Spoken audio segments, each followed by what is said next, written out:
Oh man, this is gonna be a monster.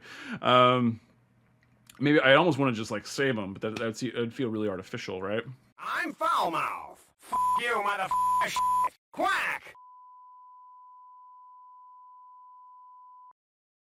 Howdy there, Marty here, and it has been a long time since I've made a video for YouTube. A very long time. And although I do want to talk about the time in between videos, I really want to save that for another video if this one even gets published at all.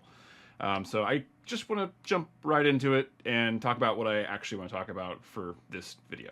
So just kind of getting right into it, what I actually want to talk about in this video is I've really gotten just back into reading over the last 2.5 months or whatever. I used to be a super duper heavy duty reader, like a voracious reader. You know, throughout high school, I read a lot. I was the kind of guy who I would sometimes get in trouble in class because I'd be reading stuff I actually wanted to read rather than whatever I was supposed to be doing. Although I'm also the kind of guy who I actually liked most of the books we read in school. About midway through August, I just got bitten by the bug. I think in part it was maybe because there was a new Chuck Palahniuk book coming out, and I kind of wanted to prep for that. So oddly enough, the first book, maybe oddly enough, it feels like oddly enough. So anyhow, breaking the reading slump of quite a long time was this book here, The Indifferent Stars Above by Daniel James Brown. And essentially it is the story of the Donner Party and them traveling from back east to the west, you know, the Oregon Trail, all that kind of stuff. Although,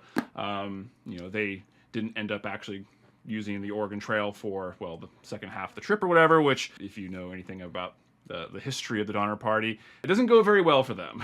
This book popped in my radar actually a number of years ago when my brother and sister-in-law had me listen to Last Podcast on the Left. I'm not the biggest podcast guy, I'm not the biggest horror guy, and I was completely fascinated by the story. I knew, of course, the very, very broad strokes of the Donner Party, but I did not know the details, and much of that podcast, or almost really probably the entirety of that podcast, but much of that particular podcast was based on the information they took from this book.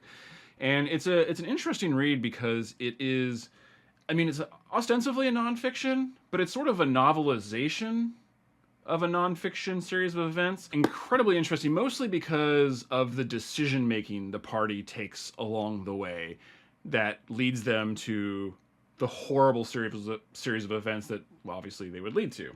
So I'm really fascinated by decision-making and really kind of poor decision-making, essentially. But yeah, incredibly good. So moving on. And during this whole period, I mixed in a lot of comics and graphic novels. I'm going to kind of interlace, because I think they'll be more interesting, my books and comics and graphic novels. Kind of by the nature of comics, graphic novels, a lot of times, obviously, they're big parts of big series. I'm just going to show you all the volumes at once here, but in many cases, they were kind of woven throughout several other reads. The first one that I really wanted to jump back into was The Immortal Hulk, written by Al Ewing, predominantly drawn by Joe Bennett, or Benet? Don't actually know. It was a 50-issue run of this comic, and these are like the nice deluxe hardcover versions. Technically, I still haven't quite finished book 5, but I'll finish it this week. It's a kind of a science fiction horror series, and it has incredibly disturbing imagery. It's very creative, super imaginative, tons of cool monsters in this whole run. Obviously, Al brings back a ton of the classic characters as well, and it is set at the time in what was the current Marvel Universe. I don't really know what the current status quo is, because this series actually started in 2016? Yeah, ish, somewhere around there. But yeah, incredibly good, really disturbing, really violent. I mean, this is about as close to an R-rated Hulk comic. Well, that's probably not technically true, but we're gonna say it's rated as Teen Plus. I've always liked the Hulk, but I've never been a Hulk guy. But I absolutely loved this run. So yeah, that was awesome. The next next actual pure novel I read was Chuck Palahniuk's Not Forever, But For Now. I got this last year for Christmas, and it kind of just sat there because obviously I hadn't really been actively reading a whole lot. I don't even know how I would describe this book. Like, I will definitely say, whilst there's a lot of really interesting ideas, because Chuck Palahniuk, literally every one of his books has, at the worst, an incredibly interesting idea, like at least somewhere buried in there, if not many incredibly interesting ideas. Essentially, the story is that of this family who is essentially a family of more or less assassins within the world. There's so many crazy ideas, and the content in here is, a lot of it's actually pretty uncomfortable, but if you're like used to Chuck Palahniuk, it's not going to be that strange. It's really weird. So like, this would definitely be towards the bottom of my Palahniuk books, but I was happy to read it. In the end, I still enjoyed it, because even the worst Palahniuk book, for the most part, it's still enjoyable. So yeah, there you go. But certainly not a Palahniuk book that I would recommend if you're new to his books. Going back to comics and graphic novels, Demon, or yeah, just Demon. I was going to say The Demon, because that would be maybe confusing if you're a hardcore comic fan. But yeah, Demon by Jason Shiga, who's kind of indie comic and graphic novelist who's based out of I don't know if he's from the Bay Area, but I think we claim him as a Bay Area guy. But Demon is a really, really cool graphic novel series, essentially about a guy who discovers that he is a demon, and ostensibly he's borderline immortal as well, which is sort of funny because the Immortal Hulk, he's essentially also ostensibly immortal. That's sort of a weird coincidence now that I'm saying it out loud and making a video. But Demon by Jason Shiga. Jason Shiga is absolutely a genius. I've met him once. I've read a number of his books. Meanwhile is a work of complete brilliance. Empire State, Empire State, I absolutely loved. I mean, his books are incredible. Fleep. So Jason is an absolute genius. Now, this I would not describe as one of his works of genius, but it's incredibly fun, very interesting, and it's still incredibly thoughtful. Jason Shiga, highly recommend him as a comics guy. Very sweet person as well. All right, next thing I'm going to talk about, another Palahniuk book, Beautiful You. Beautiful You is, I actually really enjoyed this one as far as newer Palahniuk books are considered. I mean, by new, I mean, what year did this come out? We're talking 2014. So I guess it's not that new, but that's 10 years. That's not that new, is it? But it actually, in his catalog, that would be in the second half for sure, right? The blurb, I would say, is like 50 Shades of, and I haven't read 50 Shades of Grey, but 50 Shades of Grey meets Amazon or Jeff Bezos or Zuckerberg. Like, that's how I would describe this book. Essentially, it centers around a woman who is working at a law firm. She's basically treated more or less like shit, and she ends up essentially being romantically entangled with Jeff Bezos, Mark Zuckerberg. Zuckerberg's probably a better comp type character. Once again, the content on this one is super over the top sexual content. Hence 50 Shades of Grey. Also, it's sort of like a workplace thing. I think 50 Shades does that, right? I don't know. But yeah, I actually really enjoyed this one. This certainly wouldn't be the first Palahniuk book I'd recommend cold, but I actually did really enjoy it. All right, next up, we'll just do another book, Illustrated Man by Ray Bradbury. This one is actually a reread. I read this originally in high school, like I think a number of people. It's a series of short stories. There is sort of a thread that kind of lightly binds them all together, but it is a series of short stories. I want to do a video specifically just on Illustrated Man because it is one of my top 5 favorite books of all time. Predominantly, or entirely, I guess, science fiction stories. Most of them have like various messages about or social commentaries. But I'll say that for another time. But I absolutely loved it, and I was very happy to see that, yes, upon a reread, it stood up for me, so I would still consider this amongst my top 5 favorite books of all time. The Problem of Susan, Neil Gaiman and P. Craig Russell as the predominant creators on it. I think they're all probably based on Neil Gaiman stories of American Gods fame and Sandman, if you're more of a comic guy. But it also has Scott Hampton, who I love as an illustrator, Paul Chadwick, and Laverne Kinzierski. I predominantly bought this because I'm a big fan of P. Craig Russell. He's one of my favorite comic illustrators of all time. Contains, I believe, basically three short stories. The Problem of Susan is the lead story, and it's just very quaint. Like, they're very quaint stories for the most part. There's a scary story in here, which of course is done by Scott Hampton, and it's basically about this group of people around a campfire. They're sort of the embodiment of the months, and they're just telling stories around this campfire. You know, the story that gets told is a little bit of an unsettling story. Like, it's sort of like a light horror story. But yeah, they're all really well done, and it's very enjoyable. Not something I would recommend out the gate. if you've never read like a Neil Gaiman or Craig Russell's thing. But yeah, still really good. And if you're a collector of those individuals, totally worthwhile. Next up, yes, Catcher in the Rye. I did a reread on Catcher in the Rye. I feel like there's a lot of uncalled for hate when it comes to Catcher in the Rye. I just think it's because like Holden is obviously, he's not the most likable guy. He's not really supposed to be likable, in my opinion, as it were. Like, even within his world, he's clearly not a very likable individual, because, like, in the narrative, you get characters reacting to Holden, and maybe people will just kind of resist it, because it's, you know, sort of a book that, for one, gets forced on a lot of people, obviously, in high school, and it's widely considered to be one of the greatest novels of all time. Therefore, people maybe push back on it a little bit. I don't know exactly. Holden's got a lot going on in terms of, like, emotionally. Like, Holden is not just a guy who happens to be a dickhead. Holden is someone he's gone through, like, multiple tragedies that we are told specifically, on top of the fact that he could potentially have, like, an actual mental disorder. Like, so I think it's not very empathetic to just completely throw Holden out the window, in my opinion. We know that Holden has lived through the death of a sibling, like a very tragic death of a sibling. Like his brother had leukemia, and Holden really struggled with it. There's a scene that's described in the book where he smashes out all the windows, I believe, of the garage door, like breaking his hand. Like that's like the level of emotion that he is gone through. On top of just other things that he's potentially faced. So like, and his potential other mental struggles, I guess is what I'll say for now. I still actually really liked this upon a reread. I read it in high school. I read it once, like as a 20-something-year-old, and in my 30s, read it again.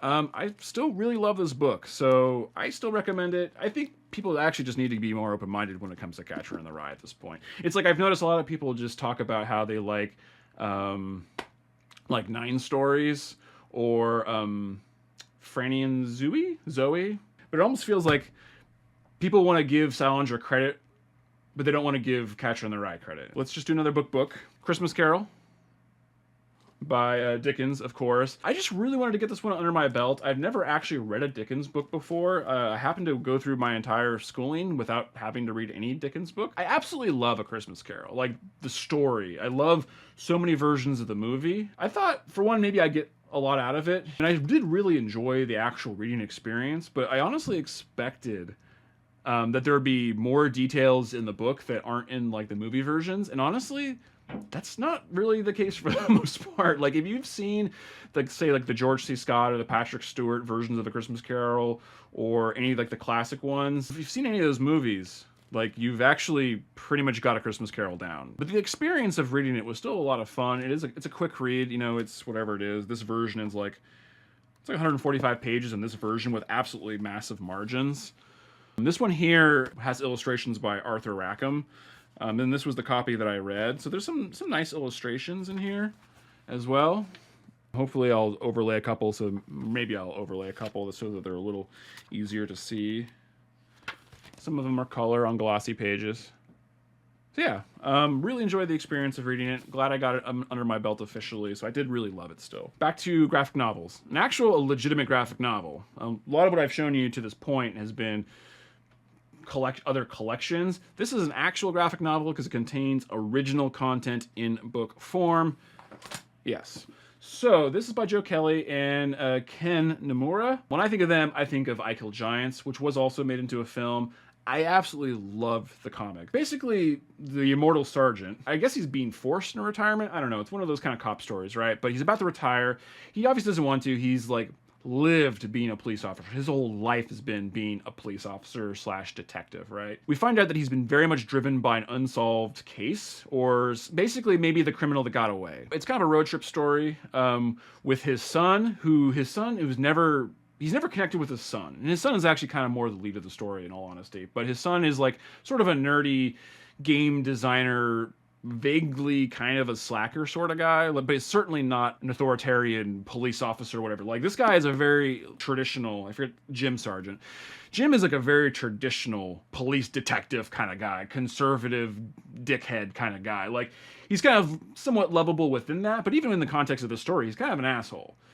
He's a vaguely sympathetic jerk, and it's a very enjoyable read. I wouldn't say it's as good as I Kill Giants, but a very nice standalone graphic novel. So I didn't really Did I fully say it? I don't know if I did, but part of my like, oh, back into reading, I like to test myself. Like I test myself with favorite bands, favorite movies, shows. Like if it's been a long enough period of time since I've like seen, read, whatever, heard something, I like to make sure like, is it still my favorite? Like I really want to make sure, right? And so like part of like, back into reading, I wanted to kind of read what were my favorite books, hence Illustrated Man, Catcher in the Rye. And that brings us to Lullabi by Chuck Palahniuk, which is my favorite Chuck Palahniuk book. And happy to report, it is still my favorite Chuck Palahniuk book. I absolutely loved this reread. This is not even still necessarily the first Palahniuk book I'd recommend to pick up. Clearly, Fight Club is hard to argue with. I think Invisible Monsters is maybe the next thing I would recommend in terms of like, okay, your first Chuck Palahniuk book. But obviously Fight Club is super accessible. Plus there's a movie, so that sort of helps in a way. And then Choke after that, which also has a movie. Those are like the three, okay, like your first Palahniuk book, choose one of those three. After that, though, Lullabi. Like, if you like his style, you like his books, Lullabi is absolutely incredible. It's very hard to give a pitch on this book because, well, for one, it's hard to give a pitch on a lot of Chuck Palahniuk books because there's just so much crammed in here. But essentially, the story mostly centers around a man who is a reporter who's doing an article on something called SIDS, whatever, sudden infant death syndrome. That just happens with babies sometimes. They go to sleep and they die. And there's not always like a great explanation as to like what the heck happened, right? So it's a guy who's writing an article on that.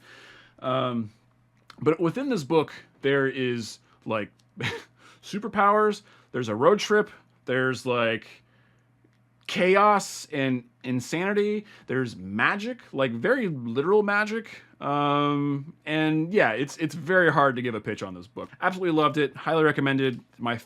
Is it my favorite book of all time still? I don't know, but definitely top 5. Next thing I read, novel. Didn't read this version, but this is Blood Meridian by Cormac McCarthy. If you're in the book world, you know who Cormac McCarthy is. I'm sure even if you haven't read it, you probably know the reputation of this book. It's a Western. It is like a really dark, really grim Western. It's like one of the most awful stories I've ever read, like in terms of like the content. And I try, you know, it's funny, before even getting back into reading, I tried to read this sort of like 3 or 4 different times. Like it was recommended to me like 8 or 10 years ago, something like that. And every time I tried to pick it up, I struggled with it. Largely, not even because of the language, which the language is definitely challenging within this book. It's very flowery. The thing that I really struggled with, though, really is Cormac's decision to not use, like, quotation marks for his dialogue. And even to this point, like, even I've actually read this twice. I did a complete read, and then I did, like, another read with, a read along with, like, an audiobook. Because I wanted to annotate it. This is also the first book I've actually, like, legitimately annotated. The basic story is it follows a group of scalp hunters in the West, largely operating along the border of, like, Texas and into Mexico. They're scalp hunters. Like, they're awful people, just out the gate. There's essentially no one redeemable in this book. It's an incredible read in spite of the fact that there's like no redeeming quality to the characters themselves in terms of them being like likable. They're interesting characters for sure. Of course, I wouldn't have gone through it a second time if I didn't really enjoy it. This is literally the only book in my entire life, like book at least, that I finished it and then like turned back and just started again. Literally had never done that before with any like full-on book. But I absolutely love this book. Certainly a top 10 favorite book of all time already. Having gone through it twice back to back and actually doing like a full-on annotation. So I really enjoyed it. As much as you can enjoy the content of that book. I'm gonna finish up with one more graphic novel. Daredevil Born Again. Absolutely love Daredevil. Those that know me know Daredevil's my favorite character. But Daredevil Born Again is an incredible story done by Frank Miller and David Mazzucchelli. This is probably like the fifth or the sixth time I've read it. I've read it in comic form, and I've had it in multiple different collections, but I specifically just wanted to get this big version of it. Like, so this book here, the problem with Susan is kind of normal comic size, more or less. So I just wanted the big version, although the art on the inside is slightly a bit of a letdown in terms of the borders they give it. Because like there's like all this like dead space, that's kind of lame. But it's an incredible story. It's essentially the Book of Job in the Marvel Universe. The premise out the gate is Daredevil, Matt's secret identity is leaked. and it leads to his life being horrible. I don't really want to say more than that, but it's an incredible read. It still stands up. I absolutely love it. Highly recommend it if you like comics. It's basically a standalone read as well. As long as you have a kind of a vague idea of what the Marvel Universe looks like, you'll be fine reading this book. But it's super awesome. Highly recommend it. Not necessarily this edition, although it's cool, big, sexy, glossy, and a hardcover. So, hard to get mad at that. Next book, Pet Sematary. This is actually the first Stephen King book I've actually fully read. I've seen a number of his movies, or I should say the number of the movies based on his books. Probably most of them, not, when I say most, I don't mean like 90%, but probably most as in like 75%. I had this weird mental disconnect with, like, I've seen his movies and I liked his movies, but for some reason I thought his books wouldn't be for me, right? Like, that doesn't actually make sense. Like, that's not logical. But yeah, Pet Sematary is incredible. Absolutely horribly disturbing, especially as like a husband and father. That's as much as I want to say about it.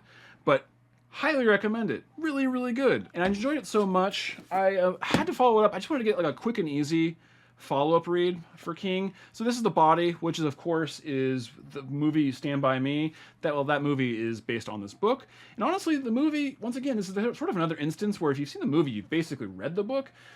There's a little bit more to the book. There is language choice in some things in the book that I didn't love. It's almost too bad, because I would love to recommend this to like 13-year-olds and 12-year-olds and stuff, but there is content within this story that like, it's like, no, it does actually push it more to like 17 and up, 16 and up kind of book. If you've seen the movie, you'll really enjoy this. And it's really short. Like, you can read this in a day or two. It's 167 pages, but it flies. I just really wanted to get another Stephen King book under my belt really quick, hence why I read that. Last two things I want to talk about really quickly. The Metamorphosis by Franz Kafka. Obviously, I've been familiar with the story for ages, but I was never, I was never forced to read it in high school. But I've always been familiar with the stories, and it's a little bit more dense than the average like 70-page story. Maybe it's like 80 pages, something like that. Basic premise is this guy wakes up, and it turns out he's a cockroach. He was a normal guy, goes to sleep, wakes up, he's a cockroach, and then he's got to try to figure out how to live his life, and it's really weird. And it's actually, I don't want to say more than that, but it's really worth reading. You can do it definitely in one good sitting. You can definitely get through this. Finally, we are in October. Edgar Allan Poe's. This is this collection says The Mask of the Red Death. But the Mask of the Red Death is only like 20 pages in this book, and it also contains The Tall Tale Heart and The Fall of House Usher and a few others. It has The Pit and the Pendulum, which I should really read. I didn't read that, but I read The Mask of the Red Death, the Telltale Heart, and Telltale Heart, I think is what I said. The Telltale Heart, which I've obviously been familiar with that story for ages. I really enjoyed actually all three, although once again, it's more poetic. It's almost more like poetry than like a novel. It's so atmospheric. I would say Poe, now that I've actually read some of his stuff, the dialogue isn't very interesting or anything, but the mood is legitimately incredible. Like the visuals that he crafts through his descriptions of the scenery and the atmosphere is really, really good. Thrilling, in fact. Anyhow, that's it. I need to end this video because it's already going to be a complete, absolute beast. So if you enjoyed this video at all on any level, yeah, hit the like button, subscribe. My intention is to do a few of these. Hopefully I can just get into a rhythm. I used to love making videos. It was such a big part of like what I did. So I really want to get back into it. So maybe I'll just stick to purely the BookTube thing rather than sort of my normal amalgam of random nonsense. But that's going to do it for now. So I guess I will see you in the next one. Bye.